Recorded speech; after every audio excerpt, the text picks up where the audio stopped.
नमस्कार, स्वागत है आपका जी बिजनेस के मोतीलाल ओसवाल स्टूडियो में। मैं हूं दीपक डोभाल और आप देख रहे हैं आपकी खबर आपका फायदा। अगर आप चिकन, मटन, सी फूड के शौकीन हैं तो चौकन्ने रहिए। दरअसल इन्हें जल्दी बड़ा करने और वजनी बनाने के लिए कुछ ऐसी एंटीबायोटिक्स दी जाती हैं जो प्रतिबंधित भी होती हैं। कई बार इस तरह की रिपोर्ट्स आई हैं। यही नहीं, सब्जियों को भी जल्द तैयार करने और ज्यादा दूध उत्पादन के लिए प्रतिबंधित दवाओं का इस्तेमाल भी हो रहा है। इस तरह के आरोप लगते रहे हैं, इससे जुड़ी हुई रिपोर्ट्स भी हैं। ये दवाएं अनजाने में ही सही हमारे शरीर तक पहुंच रही हैं, जो हमारी रोग प्रतिरोधी क्षमता को कम कर रही हैं, क्योंकि ये दरअसल एंटीबायोटिक्स होती हैं और जितने ज्यादा एंटीबायोटिक्स हम लेंगे, शरीर में हमारे आएगा, उतना ही हमारा जो बायोटिक्स है उसके खिलाफ जो रेजिस्टेंस है उस पर असर पड़ता है। और आज हम इसी मुद्दे पर इसीलिए चर्चा कर रहे हैं। इससे होने वाले खतरे को समझने की कोशिश करेंगे। इन प्रतिबंधित एंटीबायोटिक्स पर पहले भी रोक लगी है, क्या अभी भी इन रोक के बावजूद इनका इस्तेमाल हो रहा है? थोड़ा पड़ताल इसकी करने की कोशिश करेंगे। क्या अभी भी जो प्रतिबंधित एंटीबायोटिक्स हैं उनका इस्तेमाल हो रहा है? अगर हो रहा है तो फिर इस पर कैसे रोक लगाई जाए, और अगर नहीं हो रहा है तो फिर इस तरह की चिंताएं क्यों हैं अभी भी? इस पर करेंगे विस्तार से चर्चा, लेकिन पहले ये रिपोर्ट देखिए।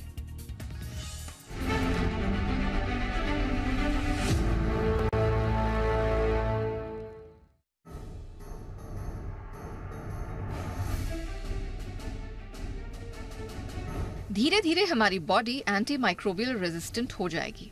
खासकर एंटीबायोटिक दवाओं का असर तेजी से कम होता जा रहा है। हम बात कर रहे हैं सी फूड और मीट में मिलने वाले खतरनाक एंटीबायोटिक की। दरअसल पशुओं को बीमारी से दूर रखने, जल्दी बड़ा और वजनी बनाने के लिए दवा के तौर पर जो एंटीबायोटिक दी जाती है वो इंसानों के लिए घातक होती है।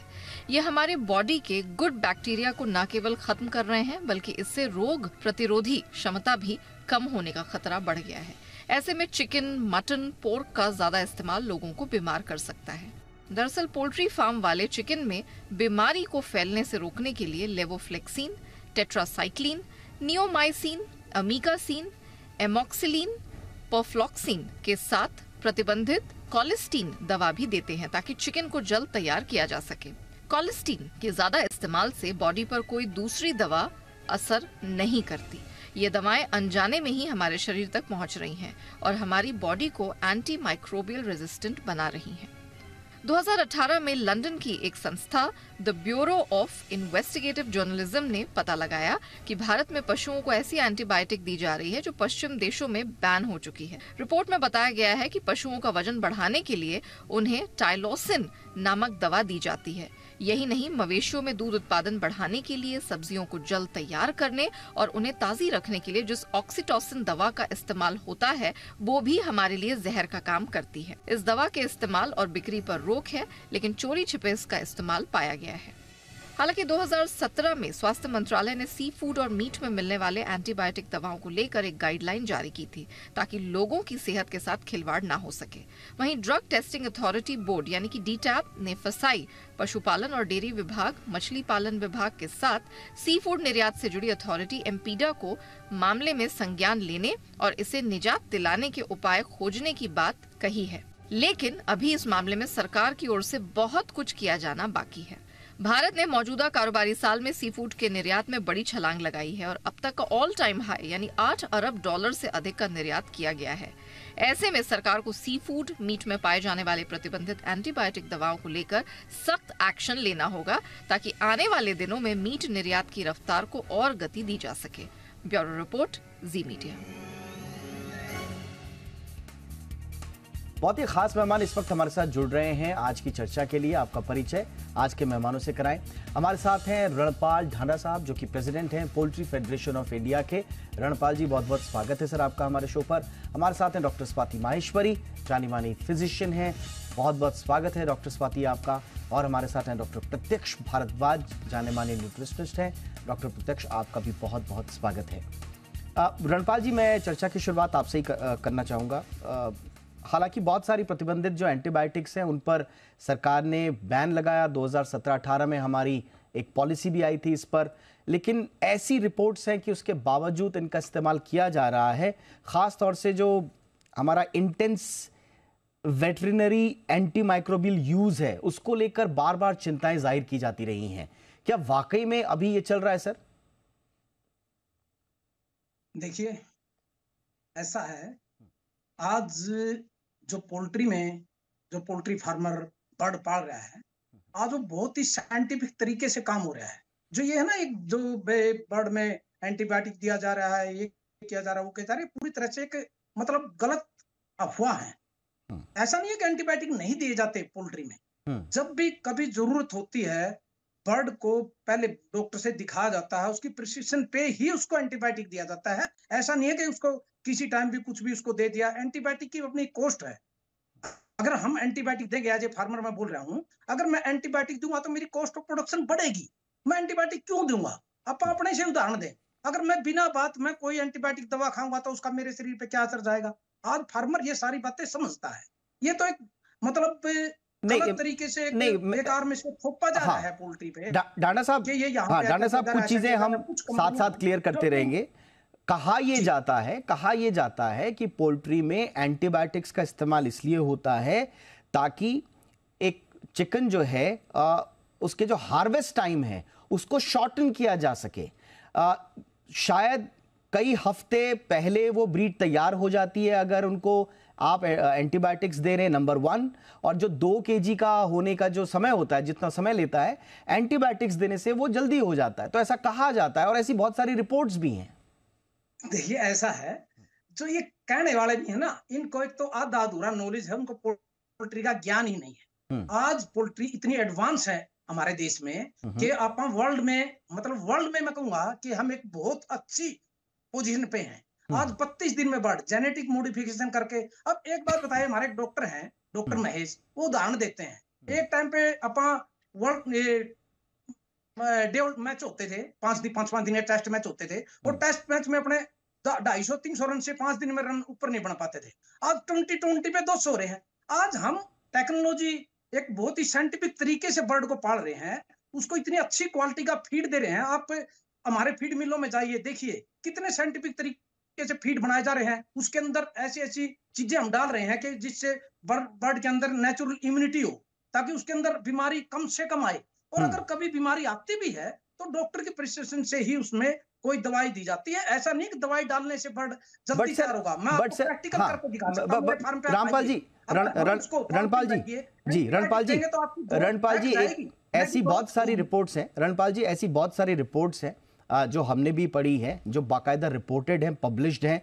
नमक्कल एक जगह है तमिलनाडु की, आपको मालूम है, वहां पर एक बहुत बड़ा, नमक्कल में बहुत बड़ा उद्योग है, पूरा पोल्ट्री फार्म्स का वहां पर एक तरह से गढ़ है। हाँ जी, अंडे का बहुत ज्यादा है ना। तो वहां पर ये कहा जाता है कि जो फार्म ओनर्स हैं वो सेकेंड जनरेशन एंटीबायोटिक्स का इस्तेमाल कर रहे हैं। अगर मैं सही प्रोनाउंस कर पाऊं तो सिप्रोफ्लोक्सासिन और एन्फ्रोफ्लोक्सासिन, ये 2 तरह की सेकेंड जनरेशन एंटीबायोटिक्स धड़ल्ले से दी जा रही हैं ताकि हार्वेस्ट टाइम को शॉर्टन किया जा सके। नहीं साहब, पहली तो बात, नामाकल में हार्वेस्टिंग टाइम नहीं है, गलत है। जो इसलिए मैं कह रहा हूं कि एक गलत चीज है। हार्वेस्टिंग टाइम चिकन के मीट के, जो चिकन ब्रायलर चिकन होता है उसका होता है। जो लेयर बर्ड होता है उसको तो हमने 1.5 साल तक रखना होता है। वो 1.5 साल तक रहेगा, वो अंडे देगा। उसका कोई हार्वेस्टिंग टाइम कम नहीं किया जा सकता। और कम करेंगे तो हम भाग जाएंगे फार्मर, वो हो नहीं सकता। हमने तो उससे पूरा अंडा लेना है। इसलिए तो कह रहा हूं कि इसमें बहुत ज्यादा एक, आप किसी पोल्ट्री के एक्सपर्ट को बुला के तब ये चीजें अगर वहां पे क्लियर करोगे तो हर चीज क्लियर होगी। ठीक है सर, ऑलराइट सर, आपने बिल्कुल सर, ठीक है, ओके सर, आपने अपना पक्ष रखा। प्रोडक्शन बढ़ेगी, मैं क्यों दूंगा? ठीक, ऑलराइट सर, आपका पक्ष हमने सुना। हमारे यहाँ पे बिल्कुल, मैं आता हूं सर आपके पास, मैं आता हूं रणपाल जी आपके पास, मैं आगे बढ़ता हूं।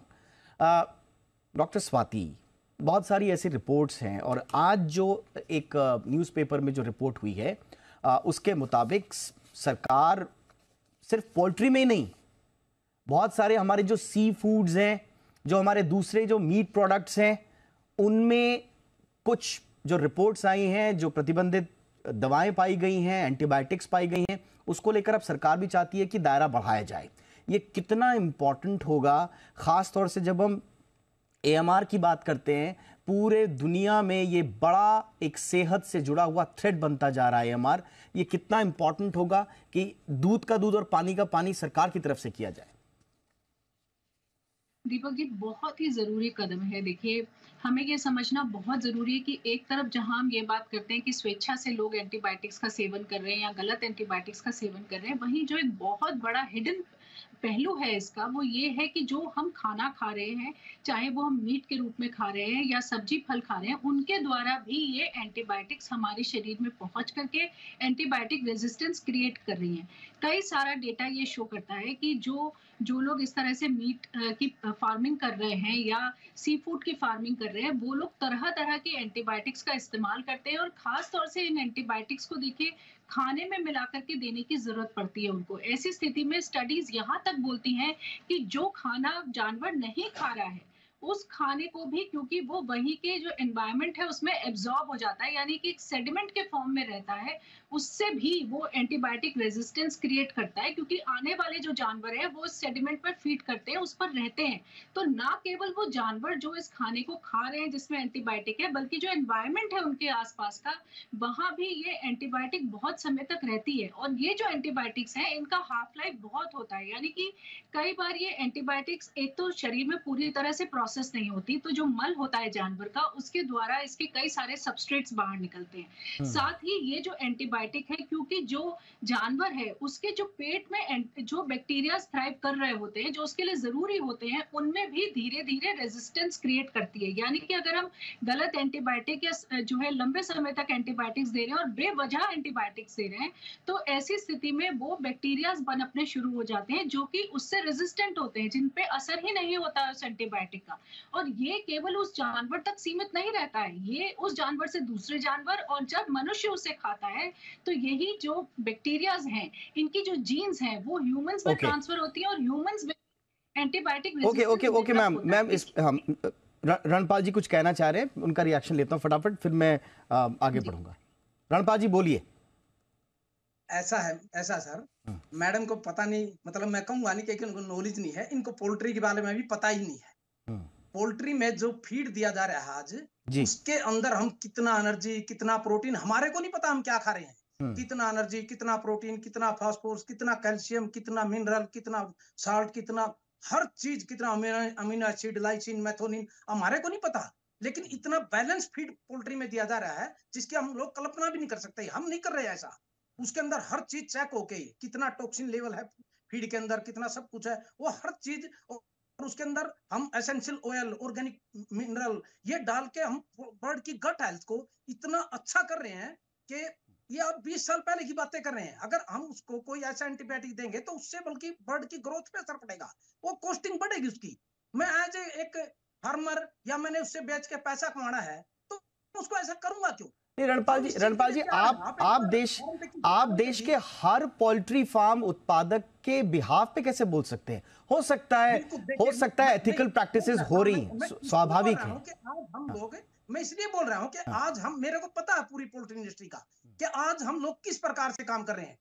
ऐसा नहीं पोल्ट्री में एंटीबायोटिक नहीं दिए जाते, मैं ये नहीं बोल रहा हूँ, लेकिन वो दिए जाते हैं तो डॉक्टर की प्रिस्क्रिप्शन पे ही दिए जाते हैं। और हम लोग जब हार्वेस्ट करना होता है सर, तो डॉक्टर की प्रिस्क्रिप्शन से जो इंसानों को भी एंटीबायोटिक दिया जा रहा है ना सर, उस पे भी WHO चिंतित है। तो ये मत बोलिए कि डॉक्टर्स की प्रिस्क्रिप्शन से हमने दे दिया, उस पे तो पूरी दुनिया में बहस हो रही है कि डॉक्टर्स को भी जागरूक होना पड़ेगा। इस पे तो पूरी दुनिया में बहस हो रही है कि डॉक्टर्स को भी जागरूक होना पड़ेगा। बात पे एंटीबायोटिक लिख दी, तो आप ये मत बोलिए कि डॉक्टर से हमने प्रिस्क्राइब करा के ले आए थे। अच्छा, मैं फटाफट से प्रत्यक्ष जी का एक ओपनिंग रिमार्क ले लूं। कोई काउंटर रिएक्शन पहले स्वाति जी का ले लेते हैं। डॉक्टर स्वाति, आप कुछ रिएक्ट करना चाहेंगे, फिर मैं प्रत्यक्ष जी के पास आ रहा हूं। बिल्कुल, देखिए दीपक जी, ये अच्छी बात है कि ये जागरूक हैं और इनको इन चीज़ों के बारे में जानकारी है और ये इसको फॉलो कर रहे हैं। लेकिन अगर अभी भी आप देखें तो जो हमारे भारत से मीट एक्सपोर्ट होता है, उसमें से बहुत सारा मीट जो है वो रिजेक्ट इसलिए होता है क्योंकि उसमें एंटीबायोटिक ट्रेसेस मिलते हैं। यानी कि अगर हम श्रिम्प को भी देखें तो जो झींगा है, इसकी भी कम से कम 30% जो लॉट है वो रिटर्न होकर के आती है, क्योंकि उसमें एंटीबायोटिक्स की काफी तादाद पाई गई है। ओमान ने बैन किया खुलकर के तो यहीं से आई है कि हमारे रिजेक्ट हो रहे हैं जो एक्सपोर्ट के प्रोडक्ट्स हम यहाँ से भेज रहे हैं। इसका मतलब कि इनका इस्तेमाल हो रहा है और कई सारे ऐसे फार्मर्स हैं जिनको इन चीजों के बारे में सही जानकारी नहीं है और कई बार ये एहतियात के तौर पे भी एंटीबायोटिक्स दी जाती है कि जानवरों में बीमारी ना फैले, इसलिए पहले ही एंटीबायोटिक दे दी जाए। तो बहुत सारे पहलू हैं जिनको देखना और एब्सोल्युटली, और ये कंफ्यूजन इसीलिए डॉक्टर प्रत्यक्ष आपका ओपनिंग रिमार्क्स है, फिर मैं आगे बढ़ाऊंगा चर्चा को। जी देखिए, मैं एक बात को मानता हूं, जैसे कि रणपाल जी ने कहा कि हर चीज को बड़ा माप तोल के दिया जा रहा है, तो मेरी इस पे अपनी राय ये है कि जो कंपनीज फीड बना रही हैं वो बेहतर फीड बनाने के लिए और अपने फीड को बहुत ज्यादा बेचने के लिए वो किस लेवल पे किस चीज का कितना मिश्रण कर रही है, that is a very hidden fact.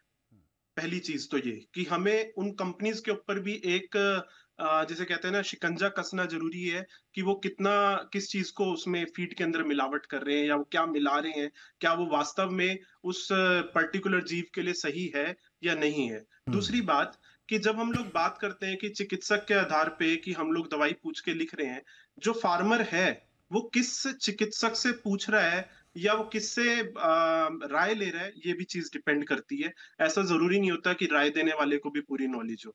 तीसरी बात कि जब हम लोग बात करते हैं रेजिस्टेंस की, ड्रग रेजिस्टेंस की, जब हम लोग बात करते हैं, देखो as a being weight loss expert, मैं वजन घटा रहा हूँ पिछले 16 साल से लोगों का, तो मैंने एक चीज देखी है, जो हम लोग 16 साल पहले वजन घटाने के लिए हल्की फुल्की कोई तकनीक का इस्तेमाल करते थे और लोग बड़ी आसानी से वजन घटा लेते थे, आज उस हल्की फुल्की तकनीक की बजाय हमें अपने ट्रीटमेंट्स को बड़ा हार्ड करना पड़ता है, क्योंकि लोगों के ऊपर उन पर्टिकुलर चीजों का असर ही नहीं होता। कहीं ना कहीं लोगों के अंदर ड्रग रेजिस्टेंस बढ़ी है, चाहे वो पोल्ट्री या कैटल्स या फिर वो हम लोग कुछ भी कहें, कहीं ना कहीं हम लोग जाने अनजाने में पेस्टिसाइड्स या एंटीबायोटिक्स का उपयोग फसलों के अंदर कर ही रहे हैं। और उसका कारण आता है कि देखिए, मैं एक बात मानता हूं कि हर इंसान जो होता है ना, वो हमेशा कम से ज्यादा कमाना चाहता है। Absolutely. ये कहीं ना कहीं थ्योरी जो है ना हमारे इंडियंस के अंदर है।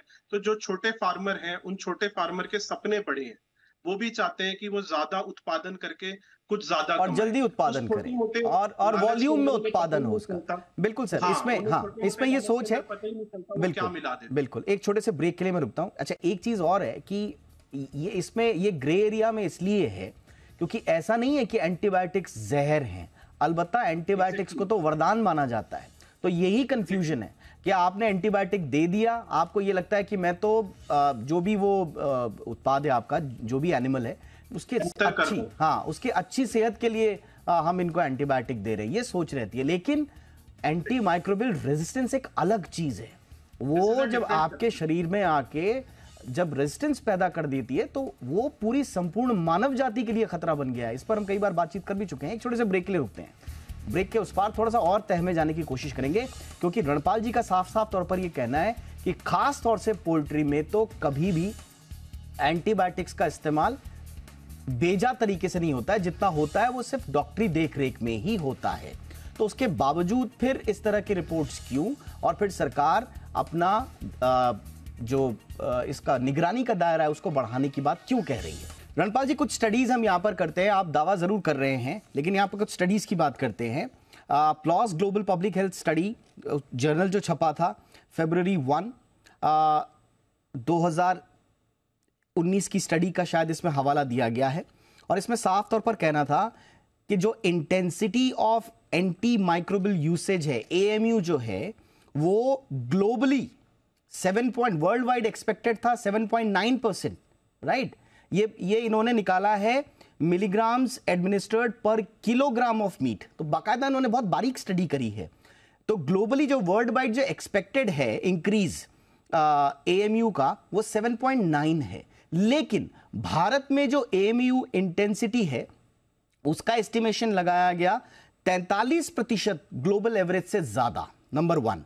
और 2030 तक ये 40% और ज्यादा हो जाएगा। तो intensity of anti microbial usage, यानी कि इसका जो इस्तेमाल किया जा रहा है वो ग्लोबल प्रैक्टिस से 43% ज्यादा किया जा रहा है हिंदुस्तान में, और ये स्टडी बाकायदा छपी है। तो ये फैक्ट्स हम कह सकते हैं सर।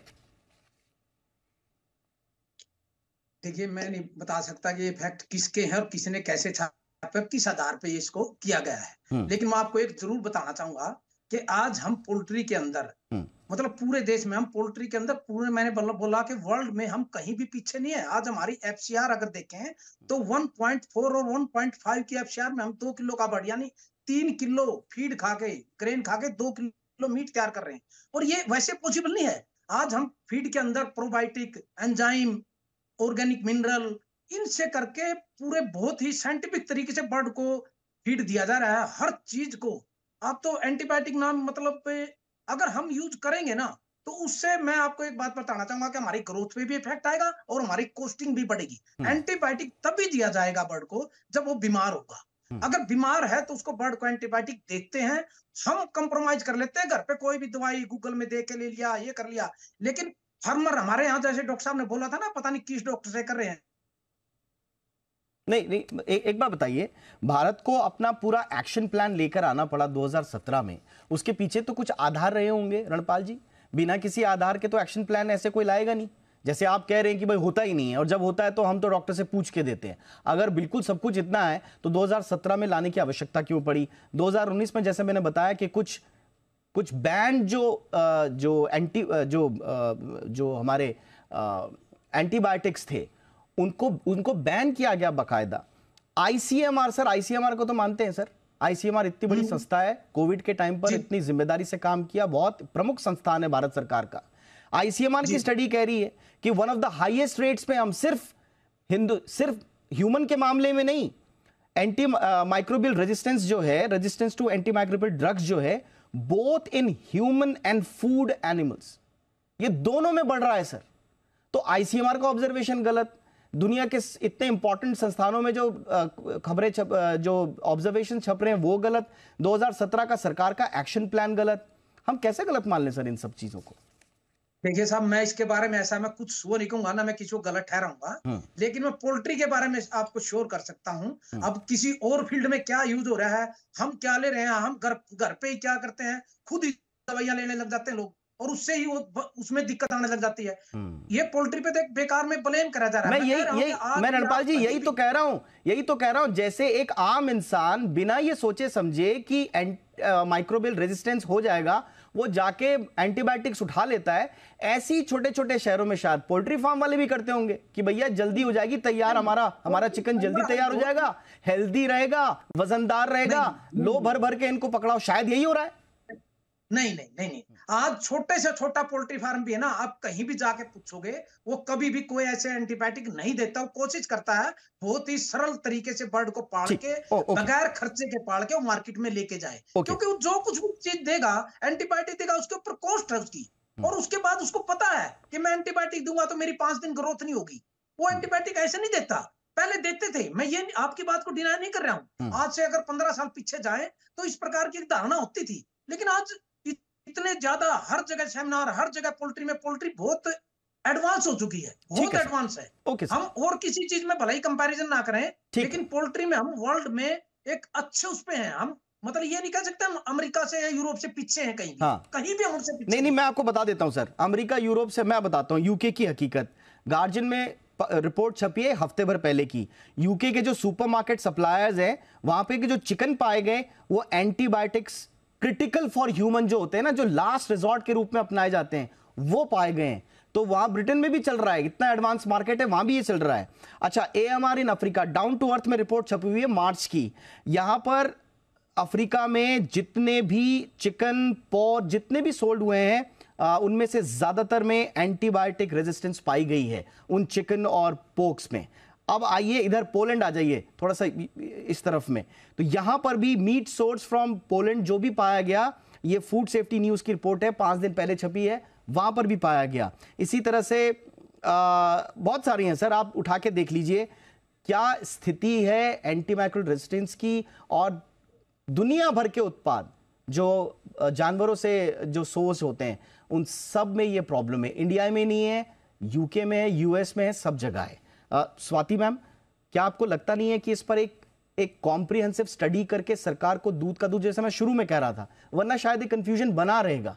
हमारे जो पोल्ट्री फार्म उत्पादक हैं या दूसरे भी जो हैं, दूसरे भी जो जुड़े हुए चीजों से जुड़े हुए लोग हैं, शायद कुछ और कार्रवाई वो आगे करें जब उनको वस्तुस्थिति का पता चले।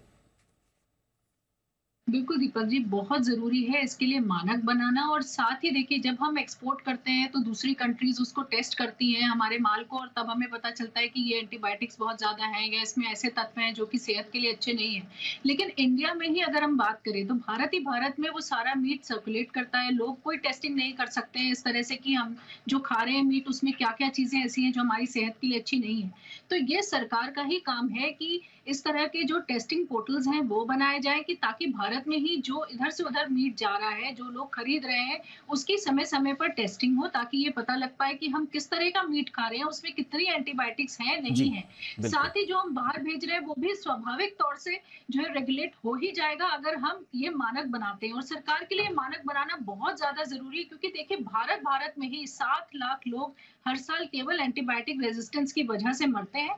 और ये माना जा रहा है कि ये अब 10 लाख तक पहुंच जाएगी संख्या, यानी कि बहुत सारे ऐसे लोग हैं बिल्कुल। जिनमें कोई वजह नहीं थी कि उनकी मृत्यु होती या एब्सोल्युटली उनकी मैम, आईसीयू में ट्रीटमेंट, एब्सोल्युटली। लेकिन एंटीबायोटिक की वजह से, रेजिस्टेंस की वजह से उनकी ये दशा बिल्कुल। होती है। देखिए, और हमने खास जितनी तौर भी, से देखिए, यस मैम, एब्सोल्युटली। देखिए मैम, जितनी भी हमने स्टडीज का यहाँ पर हवाला दिया, वो स्टडीज यही सजेस्ट कर रही हैं कि एक प्रॉब्लम है। सरकार ने अपनी तरफ से कदम उठाए हैं और पोल्ट्री उद्योग से जुड़े हुए जो जिम्मेदार कारोबारी हैं वो भी अपनी तरफ से कदम उठा रहे हैं, जैसा कि धनपाल जी ने यहाँ पर बताया कि कुछ जिम्मेदारी से काम भी हो रहा है।